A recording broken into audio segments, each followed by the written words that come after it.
ছিলেন যাকে দস্যু বা ডাকাত বলা হতো। পানিপথ নাম শুনেছেন? ওই পানিপথ থেকে উনি এসেছিলেন ব্যবসা করার উদ্দেশ্যে। এসে দেওয়ান রেজা খাঁর অধীনে চাকরি করতেন। এই রেজা খাঁ ছিল আলীবর্দীর দেওয়ান। 1765 সালে ইস্ট ইন্ডিয়া কোম্পানি যখন দেওয়ানি লাভ করে, মানে ইংরেজদের হাতে ক্ষমতা চলে যায়, তখন এখানকার গভর্নর ছিলেন ওয়ারেন হেস্টিংস। দেবী সিং, রেজা খাঁ, সীতাব রায় তিনজনকে বাংলা, বিহার, উড়িষ্যার তিনটে রাজ্যের খাজনা আদায় করার দায়িত্ব দিয়েছিলেন। ইনি বাংলার দায়িত্বে, উড়িষ্যার রেজা খাঁ, বিহারের সীতাব রায়। তার ভিতর রেজা খাঁ, দেবী সিং ছিলেন দুর্ধর্ষ প্রকৃতির লোক। যে এলাকায় খাজনা আদায় করতে যেতেন, যারা দিতে পারতেন না, মায়ের কোল থেকে শিশুকে নিয়ে ফুটন্ত তেলে চুবড়িয়ে হত্যা করতেন। শিখকে গরম করে আপনার সামনে স্ত্রী হোক ছেলে হোক চোখে ঢুকিয়ে অন্ধ করে দিতেন। এইভাবে অত্যাচার করতেন, করে কর আদায় করে ব্রিটিশের মন জয় করতেন। একটা দুর্ভিক্ষ হয়েছিল এই বাংলায়, ইতিহাসও পড়ে থাকবেন। 76-এর মন্বন্তর বলা হতো, লক্ষ লক্ষ লোক না খেয়ে মারা গিয়েছিল। এবং মানুষ জীবন ধারণের জন্য গাছের পাতা, মানুষের মাংস খেয়ে জীবন ধারণ করেছিল। সালটা ছিল ইংরেজির 1770 আর বাংলার 1176। এই যে বাঁদিকে তাকান, ফাঁকা টোটালি জায়গাটা দেখছেন, আজকে ধ্বংসস্তূপ, ফুলের যে গার্ডেনটা, এটা ছিল তখনকার দিনে বাইজির মহল। নাম করা লখনৌর বিখ্যাত বাইজি হীরাবাই নাচ করতেন, তার ছবি দেখাবো। 1 ঘন্টায় 5000 স্বর্ণ মুদ্রা নিতেন সেই যুগে। আচ্ছা, যে কাঠগুলো নাচতে এখন দেখুন পয়সা যে দিবে সেখানেই যাবে। এটা আপনি নিশ্চয় ধরুন আজকে একটা নাম করা প্লেয়ারই বলো, সকল ক্লাবই চাইবে যে তাকে আর খেলার জন্য, তো সেরকম ইনি নাম করা ছিলেন। এই জায়গাটা কি হতো? কোনটা এই জায়গাটা এটা বলবো স্যার আপনি না।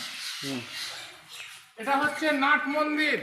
নসিপুরের ঝুলন যাত্রা হচ্ছে বিখ্যাত, বুঝলেন? আচ্ছা। শ্রাবণ মাসে হয়। আচ্ছা। কলকাতার সবচেয়ে নাম করা যাত্রাগান এখানে হতো। আচ্ছা। আর আপনারা সিরিয়াল দেখেছেন, বেহুলা সিরিয়াল? হ্যাঁ, বেহুলা, হ্যাঁ। এই যে দাঁড়িয়ে আছেন, আলপনা আঁকা দেখে নেন, প্রফুল্ল, দেবী চৌধুরানী, সিরিয়ালগুলো শুটিং হয়েছে। Bangla cinema Prem by chance, Ekdin Chhilo রাজা, এগুলো হয়েছে। আচ্ছা, নাট মন্দির এটা? হ্যাঁ, নাট মন্দির। আচ্ছা, এটা এত ভেঙে গেছে, এগুলো সংস্কার করছে না তাহলে? এই যে স্যার হচ্ছে আস্তে আস্তে, অর্থ পয়সার কিছু নাই তো, ইনকাম না থাকলে কি করবেন বলেন? তো জগৎ সেটের কাছে লোন নিতে পারবে? জগৎ সেটের হচ্ছে তাদের বিক্রি করে দিয়েছে স্যার, ওটা কিছু ছেলে নিয়ে তারা নতুন করে করেছে মিউজিয়াম। আচ্ছা, আচ্ছা। আর এটা হচ্ছে বাড়িটা সব সরকার ছাড়া উপায় নাই, এত কোটি কোটি টাকার ব্যাপার আছে। আচ্ছা, আচ্ছা। তাও যেটুকু আপনাদের উপর ডিপেন্ড করে এটা হচ্ছে। এই যে স্যার চূড়াটা দেখেছেন, আপনারা তো বহু জায়গায় ঘুরেছেন, অনেক মন্দির দেখেছেন, এত চূড়ার মন্দির কোথাও দেখেছেন? কটা চূড়া নিচের চূড়াটা বাদ দিয়ে কটা চূড়া দেখছেন?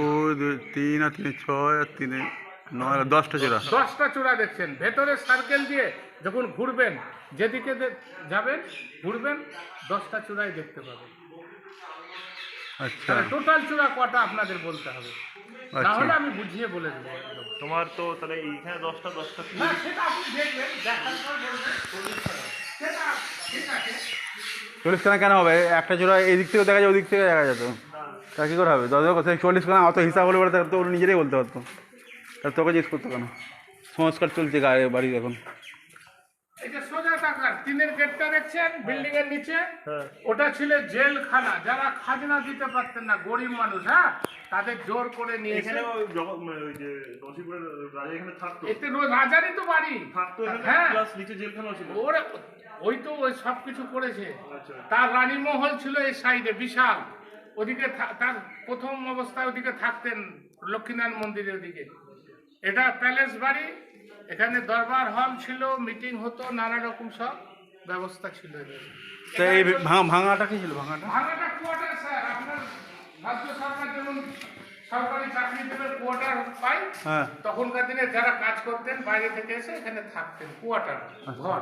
আচ্ছা, আচ্ছা, এটা হচ্ছে বিচারশালা, ফাঁসির ঘর। আচ্ছা। তখনকার যুগে ওই যে জেলখানা দেখালাম, চাবুক দিয়ে পিটতে পিটতে বিচারশালা আনতেন, বিচার করে যাদের মনে করতেন যে ফাঁসি দিব তাদের ফাঁসি দিয়ে দিতেন। সামনে দেখে নেন যে প্লেটগুলো এই যে বসানো হয়েছে, দেখতে পাচ্ছেন?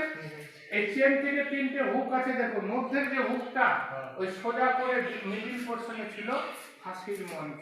যেভাবে দেওয়া হয় সেভাবে মঞ্চ তৈরি করা ছিল, অর্থাৎ কুয়ো ছিল, ওখানে ফাঁসি দেওয়া হতো। এটা স্যার অ্যাক্সিডেন্ট হওয়ার জন্য এটাকে বন্ধ করে দেয় মুর্শিদাবাদ থানা, জিনিসগুলো তারাই নিয়ে যায়। কেন অ্যাক্সিডেন্ট হয়েছে কেন? এবার বলি শুনুন, কেন হয়েছে সেটা তো বলতে পারবো না স্যার। এই যে স্যার আপনারা এসছেন আজকে ঘুরতে, তারাও ঘুরতে এসেছিল, বাচ্চাদের কেউ ধরে রাখে? ওই স্যার বাচ্চা দৌড় খেলতে গিয়ে দৌড়িয়ে কুয়োতে পড়েছে, এটাই স্যার অ্যাক্সিডেন্ট। আচ্ছা মানে তখন তারা পৌঁছিল হ্যাঁ, কুয়ো থাকলে সব কিছু ব্যবস্থা ছিল, বললাম যে যেভাবে ফাঁসি দেয় সেভাবে মঞ্চ তৈরি করা ছিল। আর কুয়ো দড়ি ছাড়া স্যার ফাঁসি হয় না, এটা আপনারাও জানেন। এই চেনটা কিসের চেনটা? সেটাই যাত্রা দলের ওরা টাঙিয়ে রেখেছে। আর এই সিম্বলটা চেন্নাইয়ের ভরসা ছিল, ফাঁসির ঘর এটা বলা হয়, ওই জন্য চেন্নাই আছে না। এখানে বিশ্ব সুন্দরীকে সেই নর্তকী লখনৌর বিখ্যাত বাইজি হীরাবাইকে দেখে নেন। হাইট হলো 6 ফুট 2 ইঞ্চি, 1 ঘন্টায় 5000 স্বর্ণ মুদ্রা নিত সেই যুগে। দুটো একই ছবি, অরিজিনাল, নষ্ট হয়ে গেছে বলে ল্যামিনেশন করা হয়েছে। এটা ওয়ারেন হেস্টিংসের ছবি, তারই পাশে হলো দেবী সিং, যার বাড়িতে এসেছেন বংশধর কীর্তিচাঁদ সিং, শেষেরটা ভূপেন্দ্র নারায়ণ সিং। দেবী সিংয়ের চোখটা খুব বদমাইশ আছে না? চোখটা থেকে বোঝা যাচ্ছে। খুবই তো বোঝা যায়। ওর ছেলেরাও তখন ছিল, অত ইয়ে ছিল না আসলে পয়সার জন্য তখনও যা করতো। এটা কি গো? এটা স্যার রামচন্দ্র দেবের মন্দির। আচ্ছা। এখানে রাম, সীতা, লক্ষণ, ভরত, শত্রুঘ্ন, হনুমানজি বহু মূল্যবান মূর্তি আছে, বুঝলেন? আচ্ছা। ঝুলনের সময় ঠাকুরগুলো এই বেদির উপরে সাজানো হয়, দর্শনার্থীর জন্য গেট খুলে দেওয়া হয়। আচ্ছা। আচ্ছা, এবার মোগল যুগের ভাস্কর্যগুলো দেখে নেন। পৃথিবীর বিখ্যাত জাফরি বা পাথরের জাল বলা হয়। আগ্রায় যাবেন, তাজমহলে যাবেন, দেখতে পাবেন। ছেনি হাতুড়ি দেখেছেন? এই হলো উন্নত মানের যন্ত্রপাতি তখনকার দিনে, তাই দিয়ে তৈরি করেছে। কেটে কেটে দেখুন মৌচাকের মতো, এত নিখুঁত কাজ। প্রত্যেকটা ফুটো 1 মিনিট, ছোট বড় পাবেন না। গেটটা দেখুন, এই জয়েন্ট আর এই জয়েন্ট, এই যে সার্কেলটা দেখছেন, আর্চটা ধনুকের মতো বাঁকানো, একটা পাথরকে সার্কেলে তৈরি। জয়েন্ট থাকলে বলবেন ফ্রি গাইড, পয়সা লাগবে না। জয়পুরের শিল্পীর কাজ, হাত দুটো কেটে নেওয়া হয়েছিল। এই জিনিস অন্য জায়গায় জানেন না তৈরি করতে পারে। এটাই প্রথা, তখন রাজা বলুন আর নবাবী বলুন, তখনকার যুগে।